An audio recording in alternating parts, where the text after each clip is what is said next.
दोस्तों जय हिंद। स्वागत करता हूं आपके इस चैनल पर। आज हम आपको बताएंगे जो आरआरबी ग्रुप डी का पेपर में जो हमारी शिफ्ट में 3 दिसंबर थर्ड शिफ्ट में जो मैथ के क्वेश्चन 25 क्वेश्चन आए थे वो आज आपको बताएंगे। तो बने रहिए हमारे लास्ट वीडियो तक। चलते हैं स्क्रीन पर दोस्तों।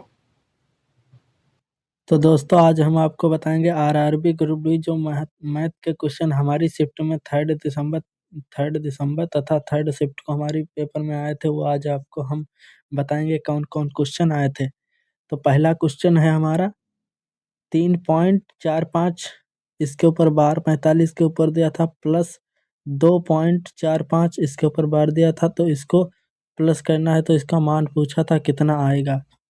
तो इसका जो है दोस्तों हम आंसर नहीं बताएंगे। आंसर अगर बताते हैं हल कराते हैं तो ज़्यादा टाइम लगेगा, इसलिए हम छोटी वीडियो बनाने के लिए हम केवल क्वेश्चन बताते हैं। आप लगा लेना तथा हमें आंसर कमेंट में बता देना, ठीक है।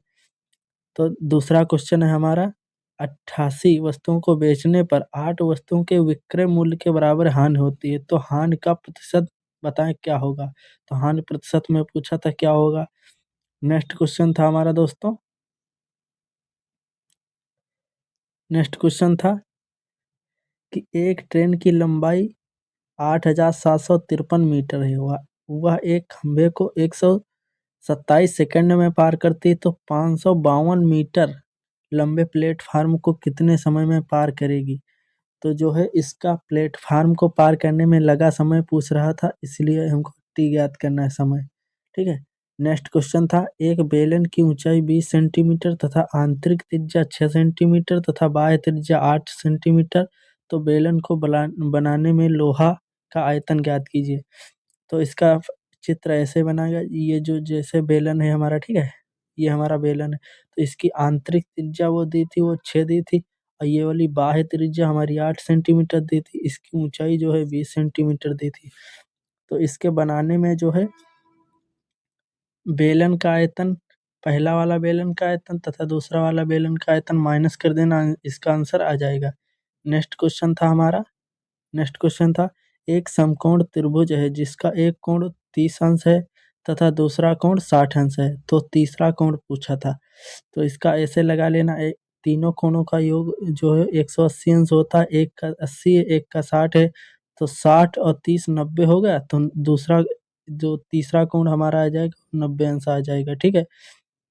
नेक्स्ट था हमारे में एक आदमी एक कार्य को 9 दिन में कर सकता है तथा दूसरा 18 दिन में कर सकता है, तो दिन दोनों मिलकर कितने दिनों में कार्य करेंगे। तो देखिए दोस्तों, ये तो सरल क्वेश्चन है, ये लगा लेना, ठीक है। नेक्स्ट है नल का भी एक, जो नल का जो क्वेश्चन एक था वो भी इसी प्रकार का सेम क्वेश्चन था। जैसे एक नल इतने समय में कर देता है, दूसरा नल इतने समय में खाली कर देता है, तो टोटल टाइम पूछा था, भरने में लगने वाला समय पूछा था। तो इसकी एग्जैक्ट हमें वैल्यू नहीं मालूम है, फिलहाल ऐसे ही आया था, ठीक है। नेक्स्ट क्वेश्चन हमारे में था एक पतंग उड़ रही है जिसकी पृथ्वी से ऊंचाई तथा आधार की लंबाई बराबर थी, तो कोण ज्ञात करना था।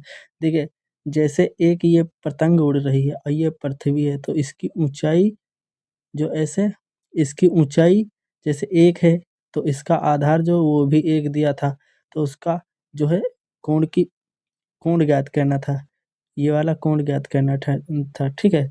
तो इसका जो है रूट 2 आ जाएगा, इसका कोण निकाल लेना, अब ये तो सरल है, ठीक है। नेक्स्ट एक क्वेश्चन था ए एक कार्य को 36 दिन में कर सकता है, बी एक कार्य को 54 दिन में तथा सी 72 दिन में कर सकते हैं। उन्होंने एक साथ कार्य शुरू किया, ए ने 8 दिन पहले कार्य छोड़ दिया, बी ने 12 दिन पहले कार्य छोड़ दिया, तो सी ने कुल कितने दिन तक कार्य किया। तो कुल टोटल कितने दिनों तक कार्य किया, ये वाला क्वेश्चन पूछा था, ये लगा लेना। नेक्स्ट क्वेश्चन हमारा था ए बी सी का अनुपात 5:7:4 है, पूंजी अनुपात में पूंजी लगाई, और समय का अनुपात x:y:z दिया था तथा लाभ का अनुपात 45:42:28 दिया था।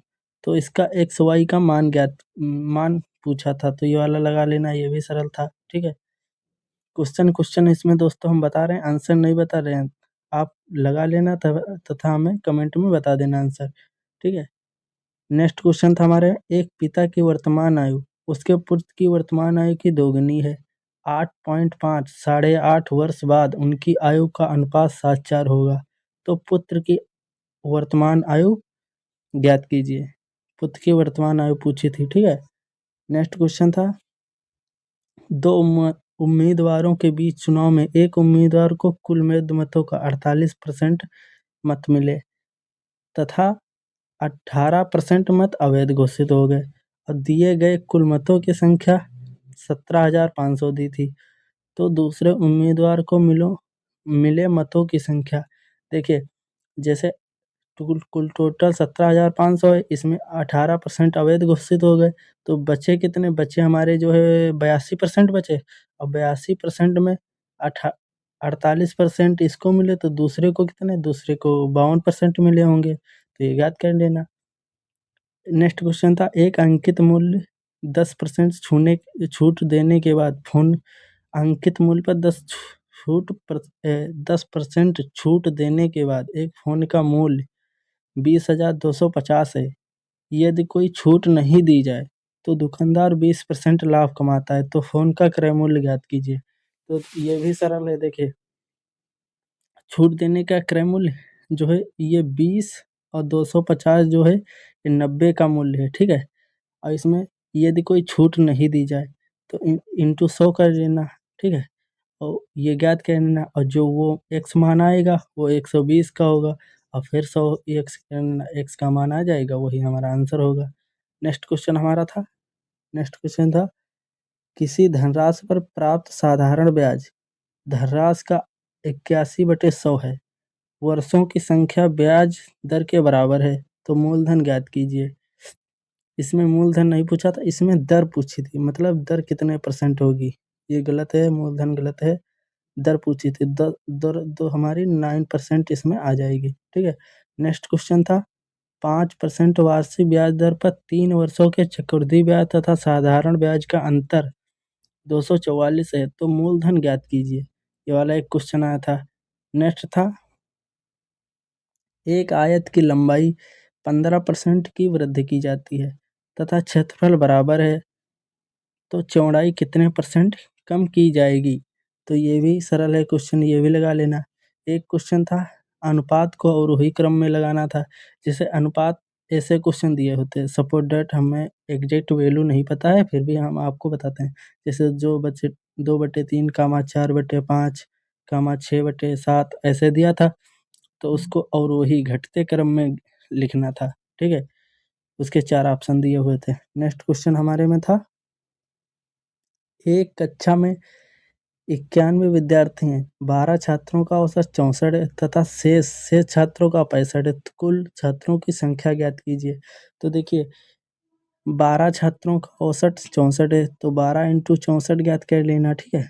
तो बराबर ये आ जाएगा। और जैसे और शेष छात्र, अगर 91 से 12 छात्र माइनस करोगे तो छात्र आ जाएंगे, और उनका जो है 65 आ जाएगा, इसकी वैल्यू आ जाएगी। और ये जोड़ देना और फिर बटे 91 कर देना, तो इसका टोटल विद्यार्थियों का औसत आ जाएगा, ठीक है। नेक्स्ट क्वेश्चन था, एक वॉशिंग मशीन की कीमत टीवी की कीमत से 25% कम है। वॉशिंग मशीन की कीमत 34% बढ़ाया जाए और टीवी की कीमत 21% कम कर दे, तो 4 वॉशिंग मशीन तथा 2 टीवी कीमत में क्या बदलाव होगा। तो इसमें परसेंट में बदलाव पूछा था, ये भी लगा लेना, ये भी सरल है। एक क्वेश्चन था, एक त्रिभुज ABC भुजा x-y बराबर 40 अंश की थी तथा y-z 25 अंश थी। z/x-y का अनुपात पूछा था। तो दोस्तों ये हमसे लगा नहीं था, इसका हमें पता नहीं है, ठीक है। नेक्स्ट एक क्वेश्चन था, त्रिभुज XYZ भुजा 147 175 57 है, तो 57 वाली सेंटीमीटर वाली भुजा के सम्मुख भुजा की लंबवत ऊंचाई पूछी थी। ये भी हमसे नहीं दोस्तों लगा था, ये हमें पता नहीं था। नेक्स्ट क्वेश्चन था, दोस्तों हमारे क्वेश्चन हो गए। थैंक यू दोस्तों, आप लोग हमारे प्लीज़ चैनल को सब्सक्राइब कीजिएगा। जय हिंद दोस्तों।